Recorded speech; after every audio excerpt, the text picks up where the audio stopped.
Hey guys, I am DM Zone. This is Gamers Oasis. We're going to do Campaign Diary 2. Okay, so second session of the game, we had a few people come and go a little bit, shall we say. Some people say they want to make it and they can't make it. Very typical running a game type of thing. This is especially exacerbated, I guess you could say, because this is a digital game. So not everyone here is local. That makes it more difficult, just innately. Um, that said, though, we had four players in the first game session. The second game session, we had one that couldn't make it because of an obligation, another one that was quasi in the fence about whether he wanted to play BX or whether he wanted to play on Fantasy Grounds. And he was new to, I think, both. So I don't fault that type of stuff. I just need to find out what he wants and then see if we can do that. I don't know. So we're still in the process of talking. We're certainly not closed doors at this point. But so we didn't have the full team of people. Frankly, I'm running about a person or two short from what I really like to have anyways. I still got, as of right now, 3 people that are kind of floating around the edge looking at what we're doing and then trying to make a decision. And I feel like that's kind of like a post-pandemic type of thing where people have a lot of options for digital media or games and they are kind of picky about what they want to do, and I'm not against it. If I get it, then that means I won, I guess you could say, and it makes it more meaningful in some ways, I guess. And I have complete confidence that eventually I will fill my group and there'll be no problem, but we're not there yet. But so last night we were a few people short, and I had a module that I bought that I thought was really cool. I wanted to see what it'd be like to run, called BSolo. It's just the word B and then SOLO. So, and it was designed to be a solo module for a DM and a player to run, like in between. And I wasn't sure, based upon the thickness of it, how big it was, if this was a one not sit down and play module, or if this was going to be just a long trudge of like when I first started playing, when I was playing Paladin and Doom Knight, the AD&D, I guess you could say supplement, I guess you could say, really. And it was, I won't get into that story. If you watch prior videos, you'll see where I talk about my original Dungeon Master and how my parents and society was kind of against Dungeon Dragons in the late 80s. And so they were very big part of that Satanic Panic. And so I wasn't allowed to play Dungeon Dragons without them saying I wasn't allowed. So I was allowed to play something called Paladin versus Doom Knight, a good guy versus bad guy, but not AD&D, which was exactly AD&D. Anyways, so it kind of reminded me of that type of thing.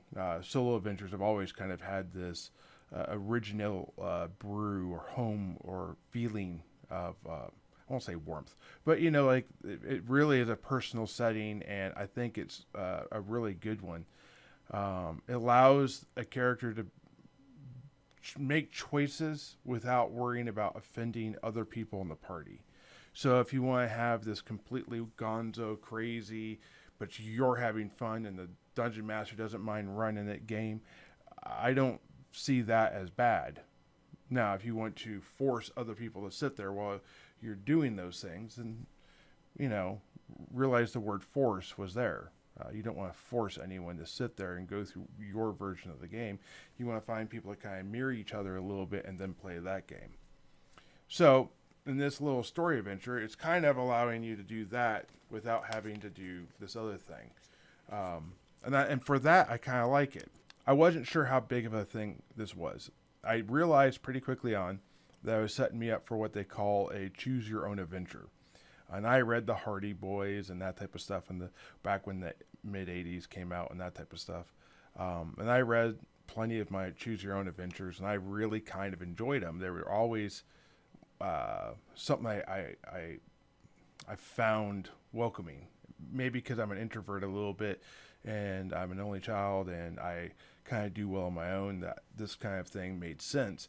And in the novel version of a choose your own adventure, essentially the book is the storyteller, is the DM, is the one that does all this. And there's no dice rolling. It's all you make a choice and then this happens. And then that's what happens. In the Choose Your Own Adventure game, there's the game element, which is the dice. So you could play Choose Your Own Adventure, roll some dice, and then if you survive, you can continue. You may have an ill effect, you may have a lingering thing, but if you avoid that porculus from landing on you, you don't take that D4 points of damage, or you don't get pinned underneath it, which they didn't have as options, which I totally see as being an option. But then you get into some gruesome adult themes like, what do you do if you can't lift the porculus and it's on your leg and you're by yourself? Last night, so kind of a choose your own adventure, and I wasn't sure, and I had 2 players, and it's supposed to be a single person game.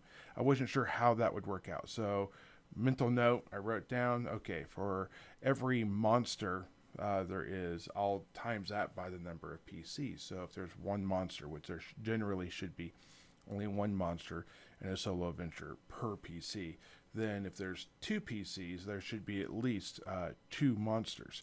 And there was a variability chart stating, okay, you, like in the death of one of the characters, Jackson, who will be alive in the regular campaign. This was all a Dreamscape. I'll get to that in a second. Jackson ended up dying because he got in a room that was a dead end that had a tiger in it. When you roll that chart, you literally roll a d6. Now, 1, 2, or 3, that's not a tiger, it's a were-tiger. So if you had 2 PCs walk in the room, I'd roll 2d6, and for every 1, 2, and 3 on the dice, that would be how many were-tigers there would be. Quickly becomes disproportionate. Now, there are things that you can do to distract or get away from these creatures that aren't necessarily exactly in D&D, but they are. So in BXD&D, intelligent creatures, you can throw magic item to gold coins, gemstones, and they'll stop and pick it up, and then it will allow you to escape, and then hopefully they can't track you down. Or if they have increased sense of smell, maybe they can, but it gives you a chance at least to get away. Well, with non-intelligent animals, you can throw food or water, and generally they're starving and hungry, and they will go after that food and water and leave you alone. They're not sitting there well fed and rested waiting for the adventurers to step in the room. They're hungry, and this gives them an opportunity to get food without fighting, because even monsters don't want to fight in BXD&D. So that's kind of where this was going. Okay, it's a were-tiger. That's way more fierce. It goes from armor class 6 to armor class 3. That's 3 points better, even though it's lower. The hit points go down a little bit because were-tigers are not as robust on hit points, but they are immune to all non-magical weapon damage that's not silver too. So there's that. So if you have a silvered weapon, that's going to do normal damage, and you basically have that one. Were-tiger is still a were-tiger, but you are at least doing damage, and it has less hit points than a tiger. Not by a lot, but by a little bit. Okay, so there's that. But here's the one thing that maybe you didn't take into consideration. It is an intelligent animal-like creature that likes to eat meat. So if you had meat, if you had a magic weapon, if you had rations, it would consider eating all of those, or doing all, or taking all of those. So now your option of what you can give it to distract it is significant. Also, while it may not be able to speak in were-tiger form, it is able to understand, which means that you're able to reason with it, and you can use morale, or where you can if you speak and it understands you, you're able to then barter a deal type of thing. It might not be able to communicate effectively back what it wants, but if it can charades this a little bit, or understand that you don't actually want to fight it, you just want to leave, that's a possibility. So there are more doors that are opened because it is a were-tiger versus a tiger, which is a beast, which means it doesn't understand language. It doesn't have any value for gemstones or jewelry or magical items and that type of stuff. The only thing it cares about is food, water, and the fact you're there. You're also not going to outrun either one of those two creatures, which is a bit of a problem. So there are those complexities that at the surface don't necessarily seem like it just seems like it was an overpowered adventure. Like to have a tiger against the first level character. But as I told the player after the game, can you imagine how epic that would have been if you would have won? That would have been like the movie 300, but more epic, because instead of a wolf, it's a tiger. And though it may be in a dreamscape, I'll get to that in a second, it's still a thing that you would carry. And can you imagine if, let's just say, that there was a way to make a magic item that was in the dreamscape kind of exist in the real world. Maybe when people looked at you in a certain light or an aura, or if they were, if you're in a presence of a certain place, or maybe when you're in an extra dimensional plane, like let's say you travel to the plane of fire. When you're there, that, mantle of the tiger skin actually exists. Maybe you can't keep it there in the prime material plane forever, which of course back in BXD&D there wasn't prime material planes and all that type of stuff. But anyways, maybe you can summon it forth for a period of time. Maybe you can call it for a purpose. Maybe it's like the Usurans in Seven Seas, and you're able to kind of transition into a tiger or get tiger-like traits for a brief period of time. Maybe that opens up doors. I don't know. Maybe there's a lot of cool things that could have happened. But we didn't, unfortunately, that didn't happen. That's the way the difficult things are hard. You know what I'm saying? So it didn't work out this time. He did crack it really hard. It did force a morale save. The tiger did make it save, unfortunately. So it didn't run away. Now, that creature could have run off, and you could have faced it again, won initiative, cracked it again, and now it's down, instead of being at 27 hit points, or not 20, it was 21 hit points. That instead of being at 21 hit points, it's now -6, at 15. Now it's at, maybe you get cracked for another 6 points of damage, which is not max damage for that character. He's very strong. Now he's down to 9. Now, if he rolls decently twice, he's going to kill it, because his min damage is like 5 point, or his average damage is 5.5. So he could easily roll higher in that than or lower in that and still kill that thing. So he was within 4 swings of killing that thing from the very beginning of his life. If he could have kept it running and then maybe, or survived around a combat, maybe it didn't bite him, because it survived the 2 claws, but the bite's what got him. If that could have happened, then who knows what would have happened. Or if he had a chance to do any sort of range attack.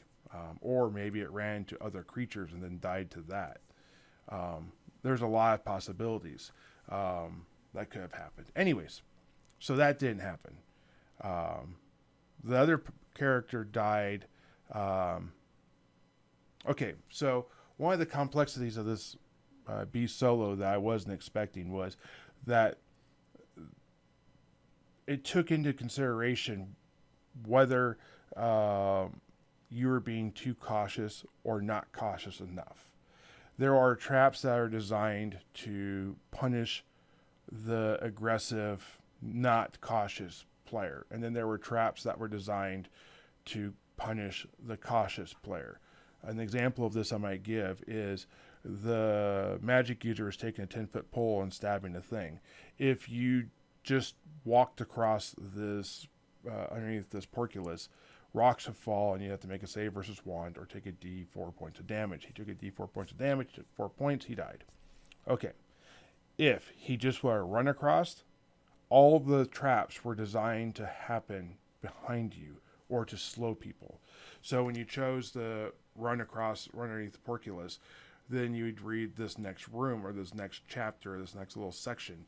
And that section would say, falling behind you, rocks hit the ground, the door slams shut behind you. If you were walking through there, it would say, you are stopped by rocks that are falling, make a save versus 1 or take a D4 points of damage.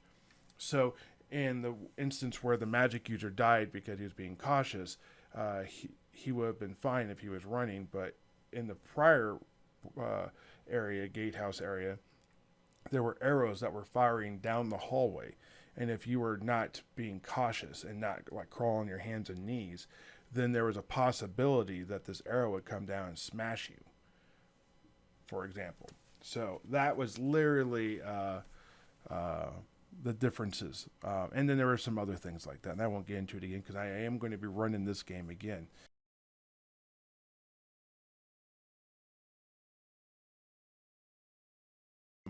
In the context of how I've got it in my campaign, though, let me explain a little bit of that, and then we'll go from there. So right now, the campaign module is they're in this town of Ebbis. Ebbis is right outside of the Rodimus Keep. The Rodimus Keep is actually the little short introduction module that they throw in the basic book in the Moldvay basic and expert rule book. Okay. It's designed for a group of party, like 6 to 8 people, first to third level, and they're going to go into this keep and then go down, clear out the evil that is there. The rumors are something between undead and goblins. They know that there are goblins, but they see things that make them think undead, so they're not sure what it is, and it's often referred to as the haunted keep. So they're going there to do that. So now I've built the city of Abyss, and I built the surrounding area, and there's a glow off in the distance of a city that was once there but has fallen to this red mist, and all the people that live there have come out slightly changed and mutated almost a little bit, and then as they were away from the city, those things went away and they went back to being normal looking. Though they've always been changed, and they seem to have some sort of connection to whatever is there. They feel this persistence of drive to either go back or organize people to go back and to rid this area of evil. And for those of you who don't know, that's going to be basically the intro into B3, Palace of the Silver Princess. So I'm running these kind of in the same area. And then to the south, there is a Keep of the Borderlands, which is a keep on the edge. You get the general idea. And then you have B1, Search of the Unknown, to the east. And that's going to be where local folk heroes have ended up disappearing about 30 years ago, and no one has seen them. And now there's a rumor of some sort of whatever going on down there, and the party needs to go help, essentially, these villages, or this area, the villages in the area, and then find out what's going on there. Anyways, that's too much about my module. So here's what's going on with BSolo in the module. BSolo is a dreamscape. Whenever the party goes to sleep and they go and we have downtime and we have a week where we can't all play, then we're going to have the party sit down and play BSolo until someone completes it. And then once they complete it, then we're going to have some decisions to make. But the general idea is late game, it's going to be nice to be able to move around. And within this module, there are like reflecting pools, there are portals, passageways. This is the castle of a extremely powerful magic user from back in early Dungeons and Dragons named Sargon. Sargon is basically dead, and though the players don't really know, so he's trying to find people worthy of residing in his castle, and he believes anyone that can do this on their own or in small groups is worthy. So the basic idea is they do this in their dreams, and then they're able to complete it, and then they're going to gain knowledge of where Sargon's castle is. And once they gain this knowledge, it'll be fixed in their brain, and they're going to be unable to speak or draw where it is. They can't even point to where on the map it might be, if that makes sense. But they're going to know, and they're going to have the passion to go there. And though it may not be given to them, because you don't know how many other people have also done this same thing, and maybe have got the same blessing, but then they have to go and take the castle, essentially. So my thought is, just loosely speaking, overarching plot. And if you're a player, please try not to listen to this. You're going to get Rodimus Keep. Lord Erdwulf is going to be the lord of that area. He's going to be collecting taxes. You're going to help him. It's going to get you into that spotlight. It's going to make you be seen as more than that. Later on, you're going to go and help the city of you're going to do B3, which is going to be the Palace of the Silver Princess. The princess is actually going to be of royalty related to the king in Karamiscos. She's going to go to basically her older brother, who she was the elder of prior. So her younger brother, I guess you could say, who's now the king, and say, these people saved and freed me. I want them to be known in nobility for their honor. And they're going to be to whatever their alignment might be. If they're not able to manage an ethos, and they're not going to be knights, but they might be some sort of nobility. But the ones that are melee and knightly will become some form of knight within the realm, maybe for Erdwulf.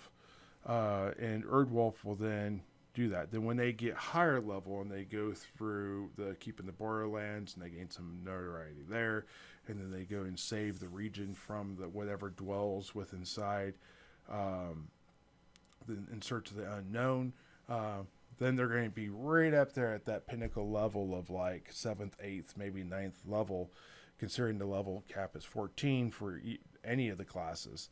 They're going to be right there. Now, they're going to be able to go, hopefully, into BSolo and go find Sargon and take Sargon's keep. And then they'll have their own keep. They'll be a lord of their own status. The early Dungeons & Dragons was all about having your own keep. Whether they decide to go for Sargon's keep or to build a keep and then an enemy from Sargon's keep comes after them, that's going to be an epic story. And then that story will lead into B11 with the king, and then B12 with the queen. And then you will have 5 core B series modules done, plus you will have the basic Rodimus Haunted Keep, and you will have BSolo done. So literally we'll have done 7 of those things. And I'm hoping, if everything goes as I plan, that we can do this in about 14 to 15 months. That's the goal. Anyways, so let me know what you guys think down below. That's my huge overarching subplot. And yes, I buried it 24 minutes into a video to kind of bury it for my players and for most of the universe. So let me know what you guys think down below. Or don't, and then send me messages on Facebook if you really want to get to talk to me about it, because message down below is kind of a shortcut for everyone else. Anyways, keep rolling those dice. I hope you guys enjoyed it, and thank you.